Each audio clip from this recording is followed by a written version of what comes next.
Pensa num livro bom, é uma série aqui no canal Caminhos do Evangelho que a gente faz indicações de livros de teologia prática, falando sobre os autores, que, na minha opinião, são os mais relevantes e importantes para a vida da igreja e para a formação teológica. Nós já falamos sobre dois livros extremamente importantes, um da área da teologia bíblica, que foi A Missão de Deus, do Christopher Wright. Falamos depois sobre uma teologia da espiritualidade, um livro muito importante no nosso tempo, com o Ricardo Barbosa, Pensamentos Transformados e Emoções Redimidas. Se você não viu esses vídeos, procura aí, que é bastante interessante. E hoje eu quero trazer um livro com relação à teologia prática no seu aspecto ministerial. A relação entre a compreensão teológica e a compreensão ministerial, como que esse ministério se torna relevante, não só no aspecto interno da igreja, mas também no aspecto externo, nas suas políticas públicas, como ela interage com a sociedade, como que é a concepção de vocação. É por isso que eu tenho a grande alegria de indicar esse livro, O Reino de Deus e a Transformação Social, do Maurício Cunha. Maurício Cunha, um dos homens mais proeminentes do nosso tempo com relação à teologia prática, um homem que tem uma formação bastante importante e uma abrangência ministerial bastante significativa, que eu quero apresentar nesse vídeo para você. Cada vídeo eu divido em 3 partes. Primeiramente eu falo sobre o autor, quem é, o que motivou, o que ele traz no coração de resposta à nossa época. Depois eu falo um pouco sobre a obra e, por fim, eu falo 3 razões ou 3 motivos pelas quais eu indico essa obra como necessária para a sua biblioteca. Bom, primeiramente sobre o autor, o Maurício Cunha. Ele é um homem com uma formação bastante importante com relação à engenharia. Ele é engenheiro agrônomo, mas também teólogo. Ele fez mestrado em antropologia social pela Universidade Federal do Paraná. Ele é professor universitário com especialização em gestão de sistema e serviços de saúde. Atuou já e teve uma participação bastante importante em algumas prefeituras, como secretário municipal, por exemplo. Então ele é um homem que tem uma formação acadêmica bastante interessante, mas ao mesmo tempo ele é um teólogo, um pensador da praxis, da prática. Ele é fundador do CAD, que é o Centro de Assistência e Desenvolvimento Integral, uma organização não governamental que tem abençoado muitas igrejas, muitas outras organizações sociais, equipando e dando cursos sobre como desenvolver organizações, como desenvolver análise de contexto, como desenvolver liderança com relação às organizações sociais. É extremamente importante. Se você não conhece o CAD, procure aí e vai ser bastante importante assim para a sua jornada. Outra questão do Maurício Cunha é que ele, toda vez que você encontra com o Maurício Cunha, você tem a clara noção que você está diante de um homem de Deus. Um homem que tem um conhecimento tão grande sobre a teologia, sobre a praxis, que viaja o mundo inteiro falando sobre isso, tem relações não só no âmbito eclesiástico, mas também governamental, econômico, empresarial. Ele tem um conhecimento tão profundo, mas quando você senta para conversar com ele, não é um homem soberbo, não é um homem que fica se gabando da onde já foi, do que já fez. É um homem com um coração humilde. E eu sempre fico muito emocionado quando estou com o Maurício Cunha, porque todas as vezes que conversei com ele, ele sempre se mostrou muito preocupado com a igreja, muito preocupado com a praxis da igreja, um homem que traz no coração a missão de Deus. É impressionante conversar com ele. Pois bem, esse é o Maurício Cunha. um homem com uma formação acadêmica bastante importante, mas com uma formação teológica também bastante importante, e consegue unir essas duas coisas. E a obra dele vai refletir isso também. O livro O Reino de Deus e a Transformação Social nos convida a um compromisso marcado pela compaixão e justiça de Deus, que ganha forma no engajamento focado naquilo que Deus quer. Por isso que o Maurício Cunha fala da fé impregnada no universo público e que assume formas concretas, seja no compromisso com os objetivos de desenvolvimento sustentável, seja em projetos desenvolvidos por uma igreja local e que levam ao estabelecimento de políticas públicas mais justas e humanas. É interessante essa frase, porque essa frase que eu acabei de citar, esse texto, veio do Waldir Sternagel, também um dos grandes homens dos quais eu admiro profundamente. E ele também faz essa citação com relação a essa obra do Waldir Sternagel.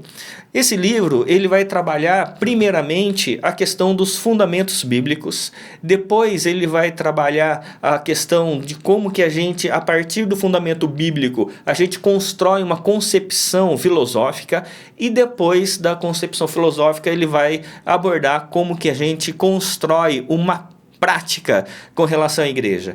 Eu achei esse caminho do livro do Maurício Cunha excepcional e importante para a nossa formação de pensamento, que a concepção acerca da verdade, como que a gente interpreta a verdade de Deus, que é a Bíblia Sagrada, como que a gente transporta todo esse conhecimento da verdade, do conhecimento de Deus, para uma concepção de pensamento, e como que a gente analisa essa concepção de pensamento com relação aos outros pensamentos, e aí sim, como que a gente forma uma prática, uma praxis da igreja. Bom, primeiramente com relação ao primeiro capítulo, ele vai falar sobre a integralidade e missão transformadora. E é interessante aqui, eu já abordei isso com o livro do Christopher Wright, que ele também trabalha com a mesma estrutura que o Christopher Wright, como eles enxergam a Bíblia. Eles enxergam a Bíblia como sendo um padrão já estrutural de todo o sistema de pensamento. Ele vai olhar para a Bíblia e perceber que Gênesis começa com uma criação perfeita, só que chega no capítulo 3º, há uma ruptura, uma cisão, há a queda, e a partir dessa queda começa o projeto chamado de redenção. O Antigo e o Novo Testamento, portanto, eles trabalham com uma mesma temática, um mesmo objetivo, que é a redenção centralizada em Cristo Jesus. E os últimos 2 capítulos da Bíblia, Apocalipse 21 e 22, vai falar sobre a consumação de todas as coisas, que retorna à criação. Então é importante essa estruturação do pensamento e a forma como o Maurício Cunha ele vai trabalhar de como que ele aborda a partir disso toda a estruturação do seu pensamento, toda a estruturação daquilo que ele compreende como missão da igreja e a sua efetivação missiológica pública. Por isso que ele vai dizer assim, que a igreja tem que ser socialmente efetiva. Embora a verdade revelada de Deus seja supracultural e supratemporal, nossa teologia e nossa missiologia devem ser adequadas ao contexto, uma vez que a elaboração dessa verdade acontece a partir da realidade social. Mas ela também tem que ser filosoficamente correta. A chave hermenêutica do reino de Deus acaba com o dualismo sagrado e profano. O cristianismo, como sistema total da vida e pensamento, é o fundamento da responsabilidade social da igreja. É bastante interessante, e aqui a gente percebe que o Maurício Cunha está bebendo bastante aqui do Abraham Kuyper. Abraham Kuyper vai ter um livro chamado Calvinismo, Apesar do nome calvinismo, ele não está falando sobre uma parcela de pensamento religioso, ele está falando do pensamento filosófico. Ele fala que há uma cosmovisão, um sistema de pensamento, um sistema total de vida que integra todos os ambientes da nossa existência. E o Maurício Cunha ele vai nessa mesma vertente. Então é interessante a gente compreender essa reflexão do Maurício Cunha com relação a da onde ele tira toda a sua concepção bíblica, a sua chave hermenêutica do reino de Deus, para depois falar como que ele constrói a sua cosmovisão, que ele vai dizer que é uma cosmovisão cristã a partir da concepção de Kuyper, mas ele vai colocar compaixão, justiça e transformação. Eu achei esse título bastante interessante. Cosmovisão porque com os óculos que nós enxergamos a realidade que nos cerca, e ele vai abordar novamente que essa concepção filosófica, apesar de ser um sistema de pensamento, ela é bíblica, porque ele vai dizer que o que distingue a cosmovisão cristã das outras cosmovisões é a autoridade suprema da Escritura, pois a Escritura oferece as bases para uma leitura do mundo a partir dos 3 aspectos fundamentais da revelação divina: criação, queda e redenção. E ele vai focar bastante na ordem criacional, dizendo que na ordem criacional, assim como em todo o relato bíblico, temos os elementos fundamentais e fundantes para o estabelecimento de uma visão cristã de mundo. Isso aqui é extremamente importante para mim, isso aqui é o coração ali do livro. Capaz não apenas de interpretar o mundo, mas também de transformá-lo por meio do discipulado de indivíduos, comunidades e nações. Extraordinário essa fala dele. Mais para frente vou trazer um outro livro do Gerard Van Groningen chamado Criação e Consumação, que vai ampliar bastante essa percepção aqui do Maurício Cunha, um livro que fala sobre teologia bíblica a partir do aspecto criacional. Mas aqui o Maurício Cunha, falando sobre isso aqui, ele vai trabalhar de forma bem importante. Eu acho que aqui é uma chave bastante interessante para a gente diferenciar uma teologia que seja de fato bíblica para uma teologia que seja somente filosófica, ou uma teologia que bebe somente na sociologia ou na ideologia, como nos dias de hoje. Aqui ele vem bebendo do aspecto criacional. Os 2 primeiros capítulos da Bíblia. Quais são os elementos fundantes e fundamentais para a construção de pensamento? É por isso que a partir disso, nós fazemos uma análise. A partir dessa concepção estrutural e fundante, a gente pode fazer toda a análise com relação às demais ciências, a antropologia, a sociologia, questão política, percebendo aqui os sinais do reino de Deus e os sinais da queda. Então, cada elemento da sociedade ele vai trazer sinais do reino de Deus, daquilo que Deus estabeleceu como justo, bom, como de fato real, e os sinais da queda, aquilo que traz deturpação, aquilo que traz os sinais da ganância humana. E a partir disso, desse aspecto criacional, com os óculos corretos, a gente faz análise antropológica, sociológica, ideológica, política, de todas as demais ciências, percebendo o que realmente traz sinais do reino de Deus e os sinais da queda. Portanto, ele vai colocar: a ideia cristã de justiça social deriva do conceito bíblico de compaixão. Guarda isso, meus irmãos. A ideia cristã de justiça social deriva do conceito bíblico de compaixão, que por sua vez está ancorada na natureza do próprio Deus. Aqui é dirimido muitas dúvidas com relação a igrejas que, por exemplo, têm uma atuação forte na questão da justiça social. Muitas igrejas são acusadas de, quando começam a trabalhar com organizações sociais, falam: isso é marxismo, isso é ideologia. O que o Maurício Cunha vai colocar é que a gente tem que analisar de fato o propósito, qual é a base para a gente fazer o que a gente vai fazer. E ele coloca que a ideia cristã, a ideia bíblica de justiça social não é ideológica, não é sociológica, não é filosófica, ela deriva da Bíblia, ela é bíblica. Uma ideia com relação à compaixão que está ligada, ancorada ao caráter, à natureza do próprio Deus. Isso aqui é extremamente importante, e aí a partir do fato de como que ele analisa a Bíblia Sagrada, como ele constrói seu sistema de pensamento, agora ele materializa isso no 3º capítulo dizendo: Igreja e políticas públicas, sinalizando o reino de Deus na esfera pública. Agora ele traz para a esfera da igreja, da comunidade do povo de Deus, da comunidade daqueles que são chamados para sinalizar o reino e o reinado do nosso Senhor Jesus Cristo.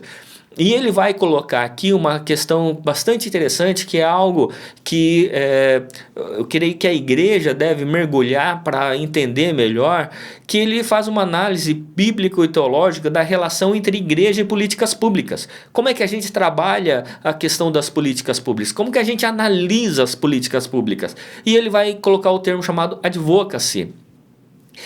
Advocacy e indigência em políticas públicas. Advocacy é uma análise de nível, estratégias e princípios orientadores para a gente trabalhar a questão da participação nas políticas públicas.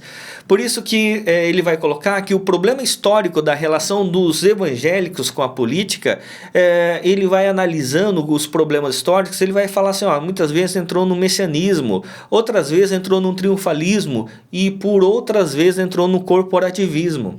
E ele coloca que o trabalho da incidência política da igreja acontece a partir do que chamamos de recuperação da sua dimensão profética.